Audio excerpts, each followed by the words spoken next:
ዛሬ በሐዋሳ ከተማ ምክር ቤት እና እጅግ በማከብረው የሐዋሳ ከተማ ነዋሪዎች ፊት ቆሜ ቃለ መሐላ በመፈጸም የውቢቷ ሐዋሳ ከተማ ከንቲባ በመሆን ለሁለተኛ ጊዜ እንዳገለግል እድል ማግኘቴ መንግስት ሐዋሳ ከተማን የኢትዮጵያ ብሩህ የወደፊት እጣ ፋንታ ማሳያ የበለጸገች የመኖሪያና የመዝናኛ ከተማ ለማድረግ የነደፈውን ራዕይ እውን እንዲሆን የማስተባበር ሚና እንደምወጣ በእኔ ላይ እምነት በመጣሉ በመሆኑ ይህንን ኃላፊነት በሚገባ ተገንዝቤያለሁ።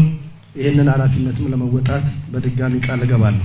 አንቺ ውብ ከተማ ሁሉም የሚወድሽ ገና ከዚህ በላይ ደምቀሽ ትታያለሽ።